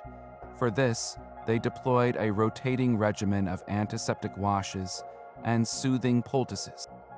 A strong, steam-infused tea of thyme was a staple for cleaning fresh surgical wounds. Its volatile oils, particularly thymol, are powerfully antimicrobial, helping to keep the site free from the bacteria that cause suppuration and fever. Similarly, a decoction of sage leaves, renowned for its astringent and drying qualities, was used to wash wounds to encourage tissue contraction and draw out impurities. Pain management continued long after the initial anesthetic draft wore off, replaced by safer, more sustainable remedies. Willow bark tea, a natural source of salicin, would be given regularly to ease the deep, throbbing pain and reduce inflammation around the incision site. For the anxiety and restlessness that followed such a traumatic ordeal, gentle nervines like lavender or chamomile would be administered to soothe the patient's spirit and promote the rest that was essential for healing. They understood that recovery was a holistic process, involving the whole person, body, and mind. Their post-operative care was a continuous, vigilant effort to support the body's innate healing processes while fiercely guarding against the ever-present threats of infection and shock, using every tool their botanical wisdom provided to guide a patient back from the brink. But to truly grasp the scale and sophistication of this system, we must journey behind the high stone walls of a medieval monastery. Here, in these secluded communities of prayer and labor, herbal medicine was not merely practiced. It was sanctified, systematized, and elevated to a divine art form. The monks became the great librarians, pharmacists, and physicians of their age, and their monastery gardens were living encyclopedias of healing, each bed a carefully arranged testament to their belief that God provided a cure for every ailment in the natural world. This was monastic medicine, a unique fusion of faith, scholarship, and earth-born remedy that preserved ancient knowledge through the darkest times. The heart of this operation was the infirmary garden, or herbularis, a place of both profound beauty and meticulous order. Unlike the haphazard collections of a village wise woman, these gardens were laid out with geometric precision, often arranged in a cross-shaped pattern mirroring the divine order the monks sought to emulate. Each plant was cultivated for a specific purpose, and they were grown in raised beds to improve drainage, with pathways wide enough for a robed monk to kneel and tend to them during the daily hours of labor. Walking through such a garden would have been a sensory symphony. The sharp, cleansing scent of rosemary for headaches and memory, the soothing aroma of lavender for calming troubled spirits, the pungent smell of rue, believed to ward off contagion and evil influences. They grew sage for cleansing wounds, fennel for settling the stomach, and feverfew for driving out fevers. This was not a random assortment of useful weeds. It was a living pharmacy, a physical manifestation of their vast and carefully curated botanical knowledge. The knowledge of what to grow and how to use it was not passed down through oral tradition alone. It was meticulously recorded in exquisite manuscripts known as herbals. Within the monastery's scriptorium, monks spent countless hours by candlelight, painstakingly copying and illuminating these texts, many of which dated back to ancient Greek and Roman authorities like Dioscorides and Galen. These herbals were far more than simple lists. They were richly detailed guides that combined precise botanical illustrations with instructions for harvesting, preparing, and administering each plant. A page might show a vibrant painting of a violet, its heart-shaped leaves and delicate flowers rendered in stunning detail, alongside a paragraph explaining that its cool, moist nature made it ideal for treating hot, dry fevers and inflammations of the chest. These books were among the most precious treasures in the monastery's library, the hard drives of medieval medicine, ensuring that complex recipes and vital knowledge would not be lost to time, war, or forgetfulness. Yet for the monastic herbalist, the act of healing was never just a physical process. It was a spiritual duty deeply rooted in the Benedictine ideal of caring for the sick, as if they were Christ himself. Illness was seen as a manifestation of both physical and spiritual imbalance, a corruption of the body's humors that was often linked to sin, or a disconnection from God. Therefore, treatment was holistic by design. A remedy was not considered complete unless it addressed the soul as well as the body. The preparation of medicine was itself a form of prayer. A monk might recite psalms as he harvested herbs at the astrologically appointed hour, or bless the water used to steep a healing tea. The act of administering a potion was accompanied by prayer and the sign of the cross, transforming the medicinal draught into a sacred elixir. A patient in the monastic infirmary received not only a poultice for their wound, but also spiritual comfort for their fear, their physical healing intrinsically woven into their path towards spiritual salvation. The monastery wall did not separate the earthly from the divine. It was the very place where they met, and the herbalist monk was the bridge between the two. This profound and ever-present danger was perhaps most terrifyingly embodied by a single, beautiful yet deadly plant, foxglove, with its towering spires of speckled, bell-shaped flowers in shades of pink and purple, the foxglove is a stunning sight in a meadow. But within those elegant blossoms and soft leaves lies a power so potent that the line between a life-saving elixir and a deadly poison was no wider than a hair. Medieval herbalists knew this plant well, though they would have called it by one of its many folk names, like folk's glove or witch's thimbles, names that hinted at its otherworldly and dangerous nature. The active compounds in foxglove, which we now know as digitalis glycosides, have a very specific and powerful effect on the human heart. In a precisely measured microdose, these compounds can strengthen the heartbeat, slow a dangerously racing pulse, and relieve the suffocating fluid buildup in the lungs and limbs caused by a failing heart. For a patient suffering from what we would now recognize as congestive heart failure, a condition that would have left them gasping for air and swollen with edema, a carefully prepared foxglove tea could feel like a genuine miracle, offering them the first full breath they'd drawn in months.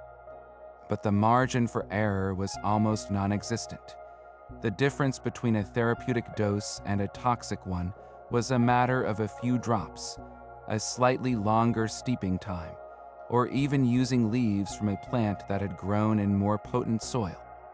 An overdose would push the heart from a strengthened, steady rhythm into a fatal, chaotic arrhythmia. The symptoms of poisoning were horrific: violent vomiting, a dizzying headache, seeing the world through a yellow haze, and finally, the heart would simply give out. The terrifying reality for a 14th century patient was that their survival hinged entirely on the herbalist's deep, personal experience. There were no standardized measurements, no clinical trials. The knowledge was passed down through careful mentorship and brutal, unforgettable trial and error. A seasoned healer would have learned to cautiously test a new batch of medicine on themselves first, feeling for that initial slight slowing of their own pulse before ever administering it to a frail and desperate patient. They worked by observing subtle signs: the strength of the plant's bitter taste, the time of year it was harvested, the pallor of the patient's skin, tiny details that were the only things standing between healing and a death sentence. Foxglove was far from the only botanical sword without a hilt. The same monastic gardens that grew gentle chamomile and soothing violets also cultivated plants that demanded the utmost respect. Monkshood, with its striking hooded blue flowers, was a powerful painkiller for severe conditions like gout or neuralgia, but its toxic alkaloids could cause numbness, paralysis, and rapid death through respiratory failure. Even the commonly used henbane, so valuable for toothaches, could easily tip a patient from a pain-numbing stupor into a fatal delirium if the smoldering seeds were inhaled for a moment too long. The process of preparing these medicines was itself a dangerous alchemy. The act of Chinese letter, or concentrating a remedy by boiling it down, could unknowingly turn a mild tonic into a potent poison. A remedy that was safe when made from spring leaves could become deadly if prepared from the more concentrated autumn root. This constant, looming risk forced the medieval herbalist to be a master of nuance. Their expertise wasn't just about knowing which plant to use, but which part of the plant to pick, at what phase of the moon, how to prepare it, and for exactly how long. It was a practice built on a foundation of observed success and tragic failure, where every decision carried the profound weight of potential catastrophe. For the people who relied on them, the healer's knowledge was a testament to human ingenuity, but it was a trust placed on the edge of a blade, a reminder that in a world without safety nets, nature's greatest gifts often came with equally great perils. For someone living in the 14th century, the decision to seek out an herbalist was often a moment of last resort, born from days or weeks of suffering that home remedies and prayers had failed to ease. The journey itself could be an ordeal, a walk through muddy lanes to a healer's cottage on the edge of the village, or a longer pilgrimage to a monastery known for its charitable care. Upon arrival, the experience was nothing like a modern clinical visit. It was a deeply personal, sensory, and psychological encounter. The first thing that would strike you was the smell and overwhelming mixture of earthy roots, pungent resins, and the sweet, hay-like scent of drying herbs hanging from the rafters. The air was thick with these aromas, each one telling a story of distant lands and ancient recipes. The herbalist themselves might be a wise woman with hands stained green from her work, a bearded monk with a tranquil demeanor, or a traveling practitioner whose knowledge was as mysterious as their origins. The consultation was a thorough and intimate affair, a world away from a hurried 5-minute diagnosis.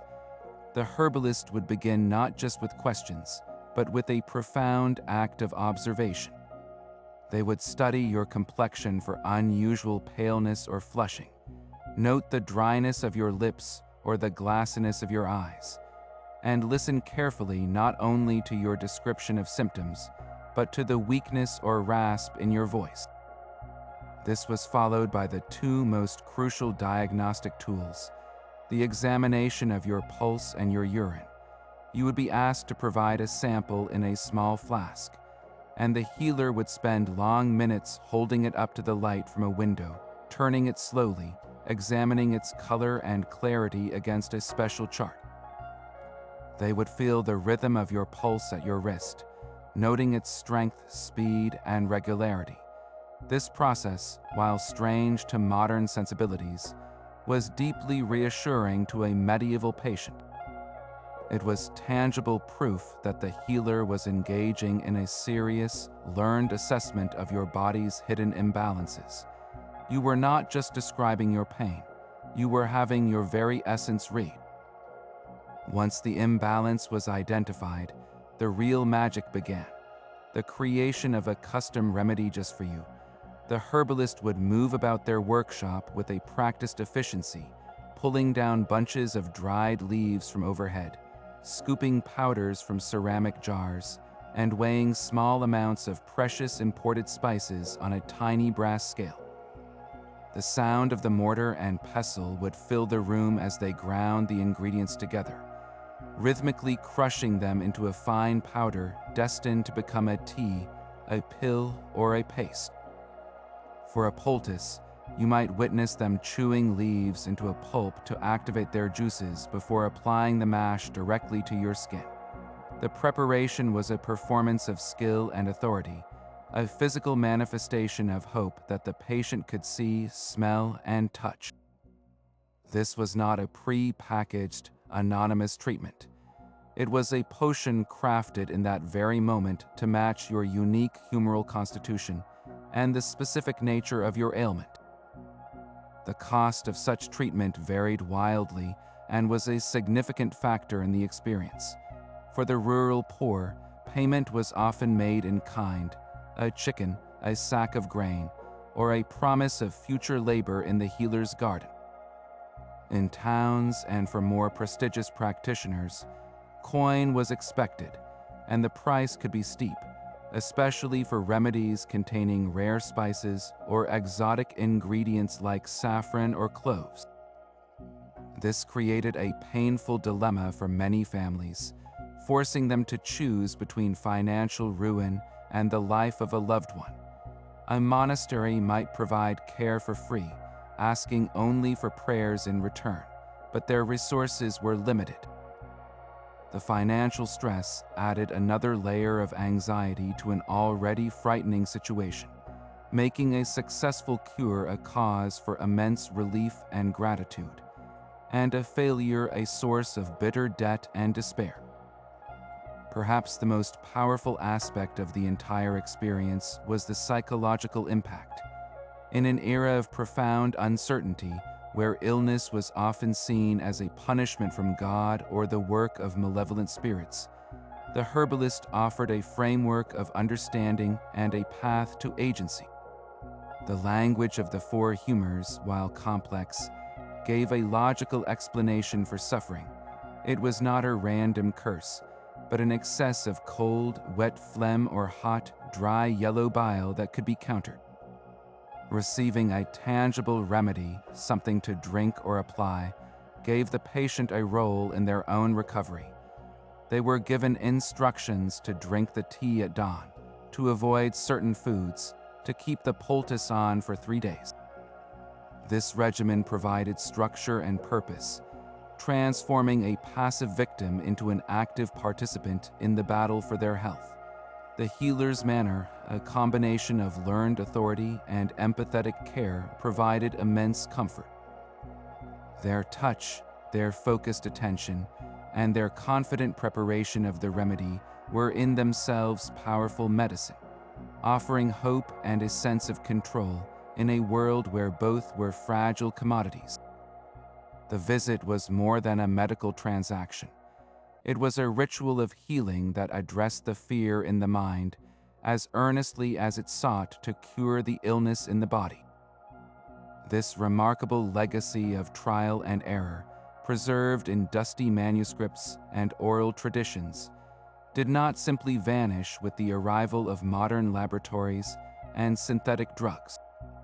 Instead, it found a new and surprising resonance, as the empirical discoveries of the 14th century began to be validated by the very science that was supposed to replace them. The most famous and profound example of this is the humble willow bark, a staple of the medieval herbalists' pain-relieving arsenal. For centuries, they observed that a bitter tea made from this bark could ease headaches and reduce the inflammation of aching joints. They explained it through their humoral framework, believing its dry qualities could counteract the dampness causing swelling. What they could not know is that the willow tree contains a compound called salicin.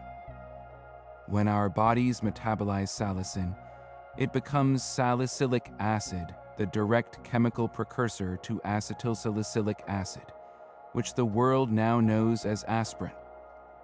The development of this blockbuster drug was not a rejection of ancient wisdom, but a direct continuation of it.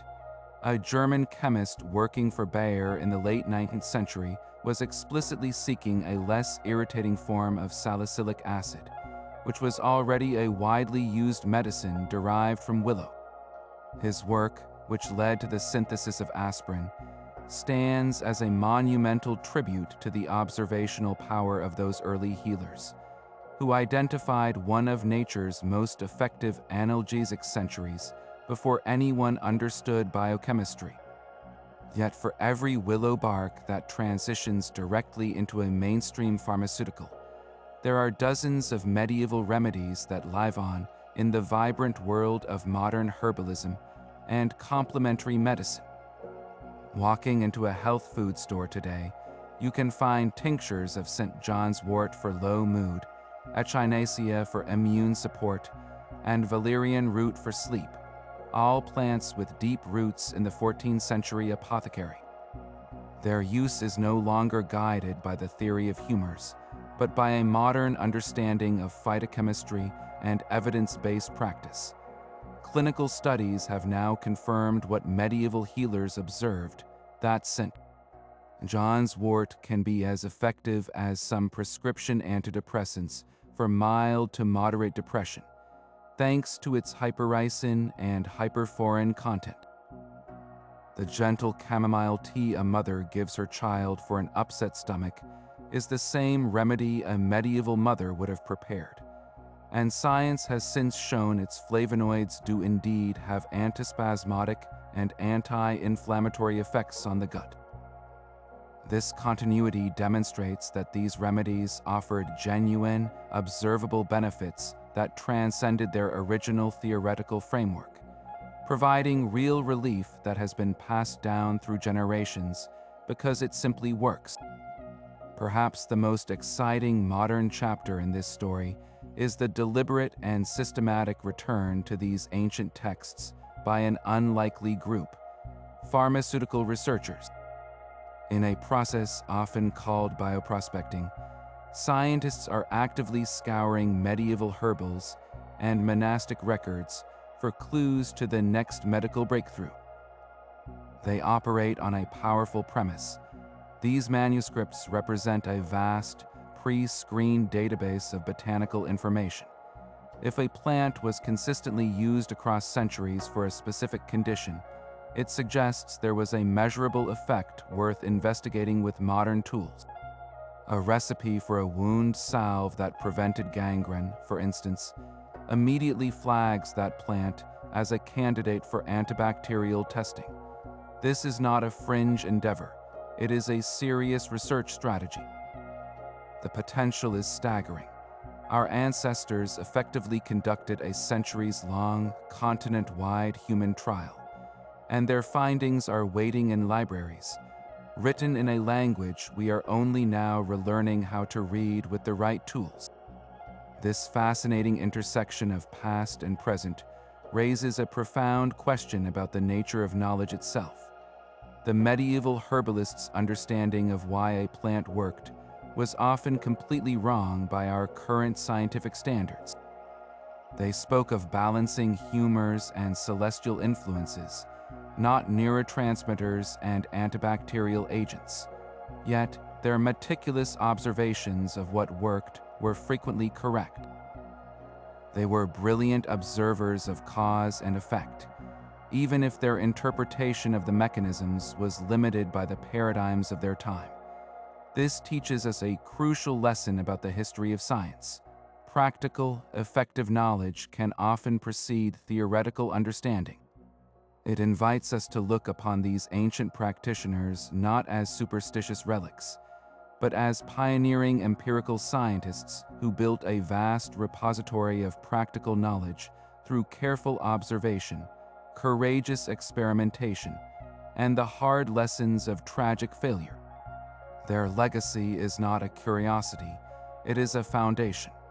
It is a reminder that the quest for healing is a continuous human story, and that the next great medical discovery might not be found in a futuristic lab, but waiting patiently in the faded ink of a 14th century manuscript, ready for a new generation to understand its true power.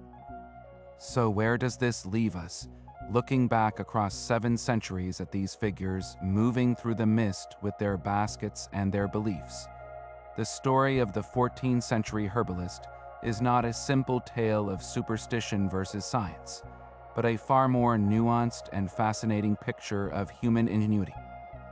It's a story of astonishing success nestled right beside profound and often tragic limitation. They possessed a deep empirical wisdom, a hard-won knowledge of which leaves could staunch a wound, which roots could ease a fever, and which berries could sharpen sight in the dark. They discovered natural antibiotics in honey, anticoagulants in yarrow, and powerful painkillers in the opium poppy, all through meticulous observation and the brutal process of trial and error. Their holistic framework, which sought to treat the entire person's constitution rather than just a single symptom, is a philosophy that modern medicine is only now beginning to rediscover and value. Yet we cannot overlook the immense shadow cast by their incomplete understanding. Without knowledge of germs, their best defenses against plague were utterly futile. Without microbiology, their most potent deworming agents were a desperate gamble.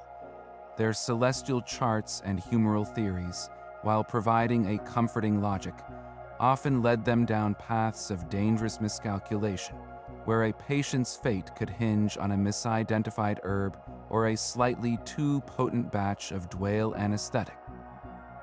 They operated in a world where the very tools of healing could so easily become the instruments of death, a constant, high-stakes balancing act between the curative and the catastrophic. This duality forces a moment of profound reflection. How will future generations, armed with knowledge we cannot yet even conceive, look back upon our own medical practices? They will likely marvel at our crude, early attempts at chemotherapy, our reliance on broad-spectrum antibiotics that ravage the body's microbiome, and our often fragmented approach to treating mind and body as separate entities. They may view our surgeries as brutal and invasive, our understanding of the brain as primitive, and our treatments for diseases like cancer as a scattergun approach born of desperation. The certainty we feel today about our science will, in all likelihood, be viewed with the same gentle critique we now apply to the humoral theory. Perhaps the greatest lesson these medieval practitioners offer us is one of humility and perspective. They did not have all the answers, but they worked tirelessly with the knowledge they had, offering comfort, care, and a fighting chance in a world filled with suffering. They remind us that medicine is not a static destination, but a perpetual journey of discovery. Each generation stands on the shoulders of the last, seeing a little further, understanding a little more, yet always limited by the horizon of their own time. The 14th century herbalist was not a relic of a superstitious past, but a vital link in the long, unbroken chain of humanity's quest to heal. They were doing the best they could with the world as they knew it, and in that fundamental human endeavor, they are not so